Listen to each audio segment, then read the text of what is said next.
दोस्तों कल जब मैंने फेसबुक के ऊपर अपडेट किया कि इंडिया जो है एशिया कप से ऑप्ट आउट कर रहा है और वो उस टूर्नामेंट को अब नहीं खेलेगा। उसके ऊपर कुछ पाकिस्तानी लोग कमेंट करने के लिए आ गए कि यार ये तो कैसे रोतले लोग हैं, हर किसी चीज़ के पहले रोने लगते हैं। देखिए, मेरा मतलब ये है कि किसी को मार देने से तो अच्छा है कि रो ही लो, काफ़ी हद तक बेहतर है। और वैसे भी देखिए, भारत ने अब इस बात को लेकर पूरी श्योरिटी अपने दिमाग में बना ली है कि हम पाकिस्तान को किसी भी तरीके से मतलब फलने फूलने भारत के दम पर तो नहीं देंगे। चाहे वो ट्रेड हो या फिर वो क्रिकेट हो या फिर वो पानी हो। भारत और पाकिस्तान के बीच में बॉर्डर पर सीज फायर तो हो चुका है, लेकिन अब बीसीसीआई ने पाकिस्तान क्रिकेट पर लगातार स्ट्राइक शुरू कर दी है। मीडिया रिपोर्ट्स कल जो निकल कर आई उसके मुताबिक टीम इंडिया 3 महीने बाद होने वाले एशिया कप में नहीं खेलने वाला है, जबकि वो इसका होस्ट भी है। तो अब इंडिया ना उसको होस्ट करेगा ना ही उसमें खेलेगा, और इंडिया ने बोल दिया अब तुम अपने हिसाब से देख लो। क्योंकि एसीसी के चेयरमैन इस समय मोहसिन नकवी हैं और एक बड़े तबके का मानना है कि हम पाकिस्तानी लीडरशिप के अंदर तो कोई टूर्नामेंट खेलेंगे नहीं। हालांकि अभी इसके लिए कोई ऑफिशियल स्टेटमेंट निकल कर नहीं आया है, but this is a fact which we have to consider. अगर टीम इंडिया यहां से पीछे हटती है तो एशिया कप पूरी तरीके से रद्द हो जाएगा, ये बात श्योर है। बीसीसीआई का ये फैसला पाकिस्तान क्रिकेट को कहीं ना कहीं आइसोलेट करने की कोशिश में एक कदम माना जा रहा है। अगर टीम इंडिया एशिया कप नहीं खेलती है तो इससे पाकिस्तान को कितना ज़्यादा नुकसान होगा, इसका अंदाज़ा शायद पाकिस्तान को अभी है भी नहीं। और इसके साथ साथ बीसीसीआई और भी कई सारे तरीकों से पाकिस्तान क्रिकेट को पूरी तरीके से ठप कर सकता है। तो आज की वीडियो में हम लोग उसी बारे में बात करेंगे। सबसे पहली बात आ जाती है कि बीसीसीआई ने टीम इंडिया को एशिया कप से पीछे हटाने का फैसला आखिर जो लिया है उसके पीछे का बेस क्या है। तो आप इस बात को समझिए कि 22 अप्रैल 2025 को पहलगाम में जो इंसिडेंट हुआ था और उसके बाद ऑपरेशन सिंदूर जो भारत ने किया, जिसके बाद भारत और पाकिस्तान के बीच में टेंशन्स काफ़ी ज़्यादा बढ़ गई थी। तो ऐसे में बताया जा रहा है कि इन्हीं सब चीज़ों के चलते, इन्हीं सब इवेंट्स के चलते बीसीसीआई ने फिलहाल एशियन क्रिकेट काउंसिल यानी कि एसीसी के सभी जितने भी आयोजन हैं उन सभी से दूरी बनाने का फैसला कर लिया है। दरअसल पाकिस्तान के गृह मंत्री Mohsin Naqvi Asian cricket council यानी कि एसीसी के मौजूदा अध्यक्ष हैं और वो पाकिस्तान क्रिकेट बोर्ड यानी कि पीसीबी के भी चेयरमैन हैं। इंडियन एक्सप्रेस ने बीसीसीआई के एक सोर्स के हवाले से इस रिपोर्ट को बताया था कि भारतीय टीम ऐसे किसी भी टूर्नामेंट में नहीं खेल सकती जिसका आयोजन एक पाकिस्तानी मंत्री की लीडरशिप के अंडर में हो रहा हो। इसके अलावा बीसीसीआई पाकिस्तान क्रिकेट को किसी भी तरह से एंटरटेन करना भी नहीं चाहती, क्योंकि सितंबर में होने वाले एशिया कप का मेज़बान भारत है। ऐसे में पाकिस्तानी क्रिकेट टीम भारत आने से कतराएगी और दूसरे देश में अपने मैच कराने की मांग करेगी। जैसे कि फरवरी मार्च में चैंपियंस ट्रॉफी में भारतीय टीम पाकिस्तान नहीं गई थी और अपने सारे मैचेस उन्होंने दुबई में खेले थे। हालांकि बीसीसीआई के सेक्रेटरी देवजीत सैकिया ने भारत के एशिया कप से हटने की खबरों का खंडन किया है।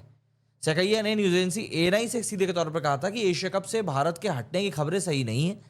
इस समय हमारा मुख्य ध्यान मौजूदा आईपीएल और उसके बाद होने वाली इंग्लैंड सीरीज के ऊपर है और हम उसी के ऊपर पूरा फोकस कर रहे हैं। अब देखिए, यहाँ पर कुछ ऐसी बयानबाजियां चैंपियंस ट्रॉफी के पहले भी चल रही थी, बट हमने इवेंचुअली देखा था कि कैसे इंडियन टीम नहीं गई थी पाकिस्तान खेलने के लिए। अब दूसरी बात यह आ जाती है कि भैया अगर टीम इंडिया एशिया कप नहीं खेलेगी तो आखिर नुकसान किसको कितना होने वाला है। देखो, एशियन क्रिकेट काउंसिल के फिलहाल 5 फुल मेंबर्स हैं: भारत, पाकिस्तान, बांग्लादेश, अफगानिस्तान और श्रीलंका। ब्रॉडकास्टिंग से जो भी कोई पैसा मिलता है वो पांचों टीमों को 15-15% बांट दिया जाता है, मतलब 75%। और जो बचा हुआ 25% होता है वो बाकी का पैसा टूर्नामेंट के एसोसिएट्स और इससे जुड़ी कंपनियों को दिया जाता है। अगर टीम इंडिया टूर्नामेंट में शामिल नहीं होती है तो ये रद्द हो सकता है। एशिया कप के ब्रॉडकास्टिंग राइट्स फिलहाल सोनी पिक्चर्स नेटवर्क के पास में है, जिन्होंने ये राइट्स पिछले साल ही $170 मिलियन यानी करीब करीब 1400 करोड़ रुपए में 8 सालों के लिए हासिल किए थे। और अगर इंडिया वाकई में हटता है एशिया कप से तो इस डील के ऊपर भी दोबारा से काम करना पड़ेगा। एशिया कप रद्द होने या फिर टीम इंडिया के शामिल ना होने की सबसे बड़ी मार पाकिस्तान क्रिकेट बोर्ड यानी कि पीसीबी को ही पड़ेगी। क्योंकि आप इस बात को ऐसे समझें कि मौजूदा वक्त में पीसीबी फाइनेंशियल क्राइसिस से गुजर रहा है। जब पाकिस्तान ने चैंपियंस ट्रॉफी होस्ट करी थी तो भारत वहां खेलने नहीं गया था।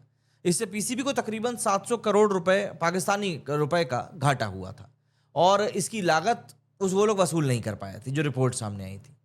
ऐसे में अगर भारत एशिया कप से दूरी बनाता है तो पीसीबी की मुश्किलें और भी ज्यादा बढ़ सकती हैं। मीडिया रिपोर्ट्स में दावा किया जा रहा है कि एशिया कप और आईसीसी टूर्नामेंट से पीसीबी को हर साल 20 से 26 मिलियन डॉलर यानी करीब 150-200 करोड़ रुपए के आसपास की कमाई होती है।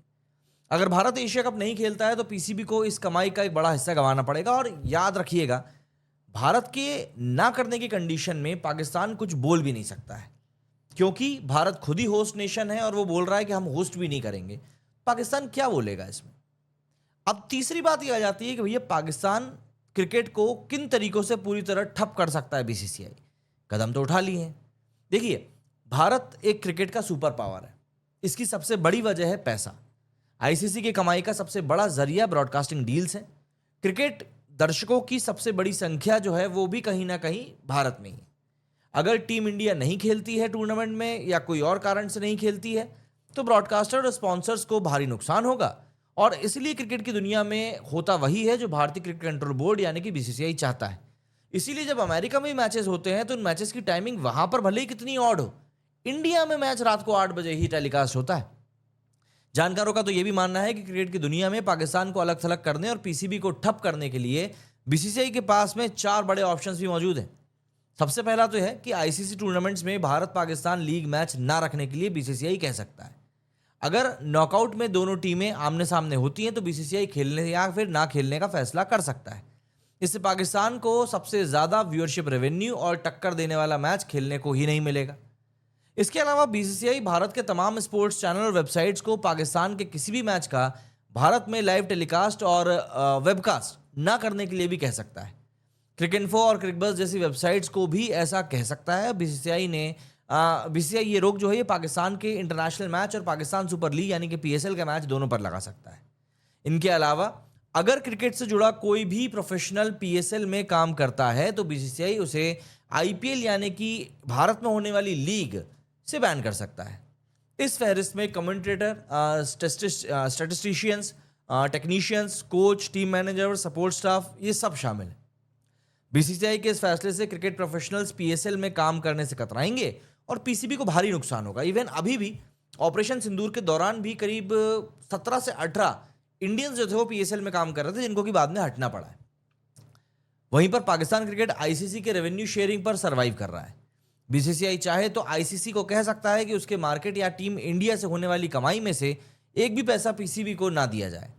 बीसीसीआई के इस फैसले से पाकिस्तान क्रिकेट की हालत चरमरा जाएगी। आईसीसी के रेवेन्यू मॉडल के मुताबिक कुल रेवेन्यू का 39% यानी करीब $230 मिलियन भारत को मिलते हैं, जबकि पाकिस्तान को महज 5.7% यानी कि $34 मिलियन मिलते हैं। हालांकि ये रकम पीसीबी के लिए काफ़ी अहम होती है। ऐसे में बीसीसीआई अपने कमाए रुपयों से पाकिस्तान को एक भी रुपया देने से मना करता है तो उसे बड़ा नुकसान होगा। वहीं 2021 में पीसीबी के तत्कालीन चेयरमैन रमीज राजा ने एक बहुत ही इंपॉर्टेंट बात कही थी। उन्होंने कहा था कि आईसीसी में 90% जो रेवेन्यू है वो भारत से आता है। एक तरह से भारत के व्यापारिक घराने से पाकिस्तान क्रिकेट को अपना चला रहा है।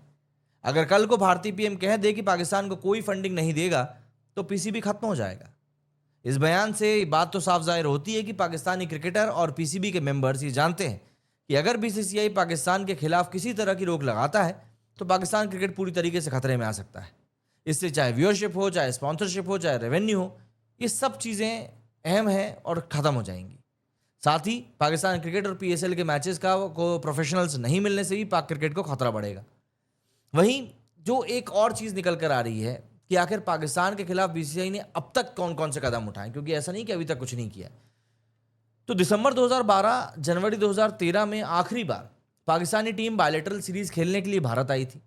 तब 3 वनडे और 2 टी20 मैचेस हुए थे। वनडे सीरीज को पाकिस्तान ने जीता था और टी20 सीरीज बराबरी पर छूटी थी। बीते 12 सालों से भारत पाकिस्तान के साथ में बायलैटरल सीरीज नहीं खेल रहा है। इससे पाकिस्तान को एक बड़ा झटका पहुंचता है।